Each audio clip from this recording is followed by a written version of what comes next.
In the complex and often turbulent Horn of Africa, a new movement has emerged.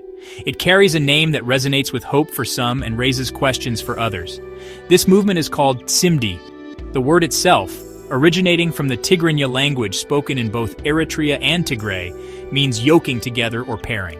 It evokes an image of shared burden, common purpose, and the strength found in unity. The Tsimdi movement primarily consists of activists, intellectuals, and ordinary citizens from both Eritrea and Tigray. They advocate for reconciliation and a renewed alliance between these two historically intertwined peoples. The call is for a future where cooperation replaces conflict and shared interests guide their path forward. The emergence of Tsimdi is not accidental. It arises from the ashes of devastating conflicts and the deep-seated desire for lasting peace. The recent war in Tigray, which saw Eritrean forces fighting alongside the Ethiopian federal government against the Tigray People's Liberation Front, left deep scars. Yet, paradoxically, it also highlighted the intricate connections between the two regions. Proponents of Tsimdi believe that the peoples of Eritrea and Tigray share a common destiny. They argue that their cultural, linguistic, and historical ties are just too strong to be permanently severed by political disagreements or the actions of their respective governments. This movement seeks to build bridges at a grassroots level, fostering dialogue and understanding. The core idea behind Tsimdi is that a united front between Eritreans and Tigrayans can serve as a powerful force for stability. It aims to transcend the bitter legacies of past wars and current political divisions. Activists point to a shared heritage, common traditions, and intertwined family histories that bind the communities across the Merab River, which largely forms the border. They argue that the political leadership on both sides has often exploited differences for their own gain, leading to immense suffering for ordinary people. Tsimdi, therefore, represents a bottom-up approach. It seeks to empower citizens to reclaim their shared narrative and work towards a future of mutual respect and collaboration, challenging the top-down narratives of enmity. However, the path of Tsimdi is fraught with challenges. Decades of conflict, mistrust, and propaganda have created deep divisions. The very notion of yoking together can be interpreted differently. For some, it implies a political union or confederation, a prospect that many Eritreans, fiercely protective of their hard-won sovereignty, might view with suspicion. For others, it is more about cultural and economic cooperation, a people-to-people reconciliation that can exist regardless of formal political structures. The movement has to navigate these varying interpretations carefully. It must also contend with powerful state actors who may see such a cross-border popular alliance as a threat to their authority and their own geopolitical agendas in the volatile Red Sea region. The relationship between Eritrea and Tigray is complex, woven with kinship, shared struggle, and conflict. For centuries, the peoples of this region shared languages, culture, and history. In the 20th century, Eritreans and Tigrayans resisted oppressive forces. The Eritrean People's Liberation Front and the Tigray People's Liberation Front allied against the Derg regime in Ethiopia. The EPLF achieved Eritrean independence in 1993, while the TPLF became the dominant force in Ethiopia. Differences led to the 1998 to 2000 border war, claiming thousands of lives and shattering the alliance. Despite an international ruling, tensions remained, leading to a state of no war, no peace for 2 decades, and Eritrea's involvement in the recent Tigray War. The Tsimdi movement aspires to heal wounds inflicted by decades of conflict between Eritreans and Tigrayans. Its proponents envision a future where the people of Eritrea and Tigray can live in peace, cooperate economically, and celebrate their shared cultural heritage. They hope to foster a sense of common identity that transcends national borders. However, the Tsimdi movement faces significant challenges and criticisms, including deeply entrenched mistrust sown by years of war and hostile propaganda. Many Eritreans remain wary of any movement that could be perceived as undermining Eritrea's sovereignty. Similarly, some Tigrayans are skeptical, questioning the sincerity of calls for unity. Furthermore, criticism comes from those who believe the movement is naive or idealistic. Skeptics also point to the lack of a unified leadership structure within the Tsimdi movement itself. Ethiopian Prime Minister Abiy Ahmed has brought the issue of Red Sea access to the forefront. Ethiopia, a landlocked nation, lost its direct access when Eritrea gained independence. For decades, Ethiopia has relied primarily on the port of Djibouti for its maritime trade. Abiy has been vocal about Ethiopia's right to access the Red Sea, framing it as vital for development and security. He has suggested that without port access, future conflict could be inevitable, causing alarm across the region. Abiy's arguments are multifaceted, including economic benefits and enhanced geopolitical standing. He has invoked Ethiopia's past as a maritime power, suggesting it's a matter of national pride. He has proposed various means to achieve this, from negotiation to hinting at the possibility of using force. The most prominent focus has been on Eritrea's ports, particularly Assab. The rhetoric has created a tense atmosphere as coastal nations view Ethiopia's ambitions with suspicion. The port of Assab, located in southern Eritrea, holds immense strategic and symbolic importance in the context of Ethiopia's Red Sea ambitions. Before Eritrea's independence, Assab was Ethiopia's main deep-water port, handling the vast majority of its international trade. Its infrastructure, including an oil refinery, though now dilapidated, was developed primarily to serve Ethiopian needs. For Ethiopia, regaining access to Assab is seen as a key to unlocking its economic potential and reducing its dependency on Djibouti. The historical connection to Assab fuels a sense of entitlement among some Ethiopians, who view its loss as a significant economic and strategic blow that needs to be rectified for the nation's prosperity. From Eritrea's perspective, Assab is an integral part of its sovereign territory, hard-won through a long and bloody independence struggle. Any suggestion of ceding control over Assab is met with fierce resistance. For President Isaias Afwerki's government, Eritrean sovereignty is paramount and non-negotiable. The port also has strategic military value, situated near the Bab el-Mandeb Strait, which is a critical choke point for global maritime traffic. Control over Assab gives Eritrea leverage and a strategic position in the Red Sea. The Eritrean government is unlikely to relinquish any control without significant concessions or overwhelming pressure. And even then, sovereignty would likely be a red line. Prime Minister Abiy Ahmed's administration has reportedly explored various options regarding Assab. These could range from seeking a long-term lease agreement to joint development projects, or even demanding a sovereign corridor to the port. The specifics of Ethiopia's proposals have not always been clear, contributing to regional anxiety. While cooperative port usage agreements are common globally, the historical animosity between Ethiopia and Eritrea and the recent war in Tigray make any negotiations extremely sensitive. Eritrea might be open to commercial use of its ports by Ethiopia, as was the case briefly after the 2018 peace deal, but this is very different from the sovereign access Abiy appears to desire. The Assab factor thus becomes a major point of contention. Ethiopia's desire for the port clashes directly with Eritrea's unwavering stance on its sovereignty. This deadlock has the potential to become a flashpoint for future conflict. If Ethiopia feels its needs are not being met through diplomacy, and if Prime Minister Abiy continues to frame port access as an existential issue, the risk of miscalculation cannot be discounted. The international community watches this situation closely, aware that any conflict over Assab could have devastating consequences for regional stability. Ethiopia's quest for Red Sea access, spearheaded by Prime Minister Abiy Ahmed, sends shockwaves across the Horn of Africa, impacting Eritrea and Tigray and increasing regional tensions. For Eritrea, Ethiopia's focus on ports like Assab is viewed as a direct threat, reviving fears of Ethiopian expansionism. For Tigray, still recovering from conflict, Ethiopia's Red Sea ambitions could lead to renewed fighting or political marginalization. Beyond Eritrea and Tigray, Ethiopia's maritime ambitions contribute to regional instability. Countries like Djibouti may view Addis Abeba's plans with economic concern. Somalia could also be drawn into the equation, especially given Ethiopia's recent memorandum of understanding with Somaliland, a move that infuriated Mogadishu. Such actions risk creating new fault lines and escalating existing disputes. The push for Red Sea access is not merely an economic issue for Ethiopia. It is a geopolitical gambit with far-reaching consequences. The dream of regional integration risks being overshadowed by a dangerous game of brinkmanship.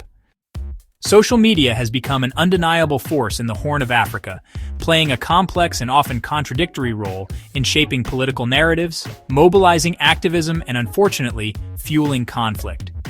In the context of Eritrean-Tigrayan relations and the broader regional tensions surrounding Red Sea access, platforms like Twitter, now called X, Facebook, and WhatsApp, serve as both vital tools for communication and potent weapons for misinformation. Activists associated with the Tsimdi movement, for instance, heavily rely on these platforms to disseminate their messages of peace and reconciliation. They use social media to connect individuals across borders, share stories of shared heritage, and organize online discussions aimed at fostering understanding and solidarity between Eritreans and Tigrayans. These digital spaces offer a relatively open forum for voices that might otherwise be suppressed by state-controlled media.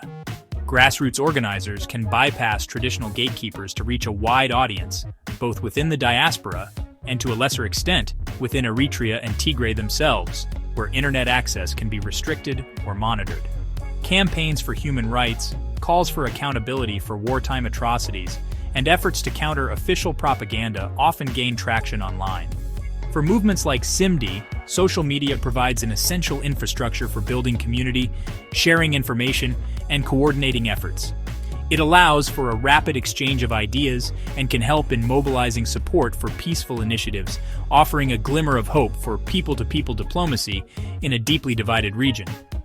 However, the same platforms that enable positive activism are also exploited to spread disinformation, hate speech, and incite violence. The anonymity and rapid dissemination capabilities of social media make it an ideal breeding ground for propaganda campaigns orchestrated by state and non-state actors. During the Tigray War, all sides were accused of using social media to dehumanize opponents, spread false narratives about battlefield events, and whip up ethnic hatred. These digital campaigns often involve sophisticated networks of fake accounts, manipulated images and videos, and targeted harassment, making it incredibly difficult for ordinary users to discern truth from falsehood. This so-called infodemic further polarizes communities and erodes trust, making reconciliation efforts even more challenging. The risk of misinformation is particularly acute when discussing sensitive issues like Ethiopia's Red Sea ambitions or the future of Eritrean-Tigrayan relations. Nationalistic narratives, historical grievances, and conspiracy theories can spread like wildfire, inflaming tensions and potentially inciting real-world violence. The lack of robust content moderation in local languages by major social media companies just makes the problem worse. Addressing the negative impact of social media requires a multi-pronged approach. This includes promoting digital literacy, supporting independent fact-checking initiatives, and encouraging social media platforms to take greater responsibility for the content shared on their sites, especially in conflict-affected regions. Without such measures, the digital sphere risks becoming another battlefield rather than a bridge for peace. The current geopolitical climate in the Horn of Africa, characterized by Ethiopia's assertive pursuit of Red Sea access and the unresolved tensions between key regional players, carries a substantial risk of igniting another devastating conflict. The Red Sea corridor is already a highly militarized and strategically sensitive zone, vital for global trade and energy supplies. Any outbreak of hostilities involving Ethiopia and Eritrea, potentially over port access, would not only cause immense human suffering, but also have severe repercussions for international maritime security and regional stability.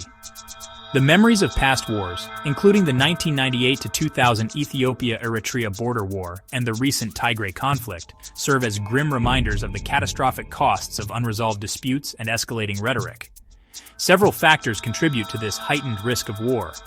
Prime Minister Abiy Ahmed's framing of Red Sea access as an existential issue for Ethiopia raises the stakes considerably, suggesting a willingness to pursue this goal through various means if diplomatic solutions fail.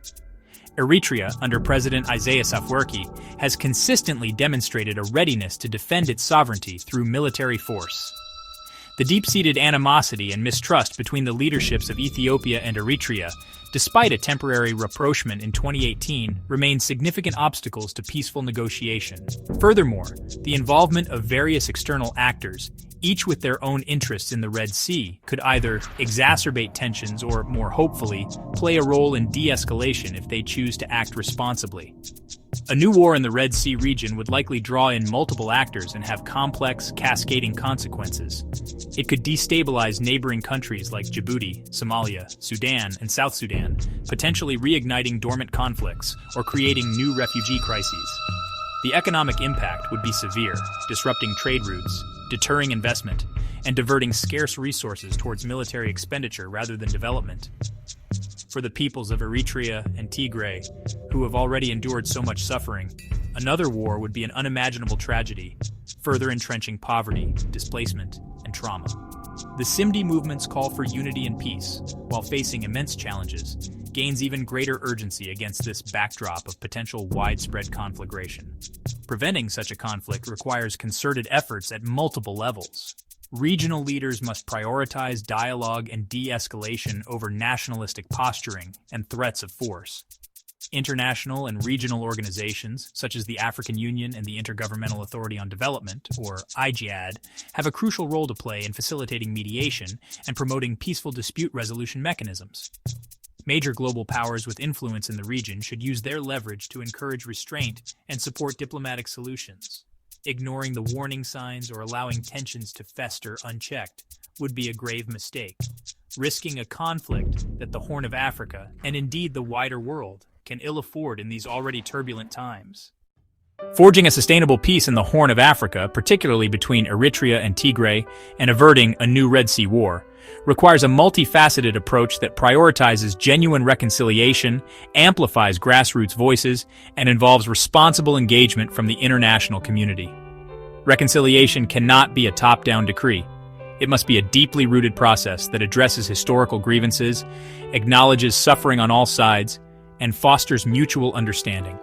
Initiatives like the Tsimdi movement, which seek to build bridges between ordinary Eritreans and Tigrayans, are vital components of this process. They offer a platform for shared storytelling, empathy building, and the envisioning of a common future based on respect and cooperation rather than enmity. The voices of ordinary citizens, especially women and youth who are often disproportionately affected by conflict, must be central to any peace-building efforts. Grassroots movements can articulate local needs and aspirations more authentically than distant political elites. Supporting these local peace initiatives, providing them with resources, and ensuring their inclusion in formal peace processes is crucial.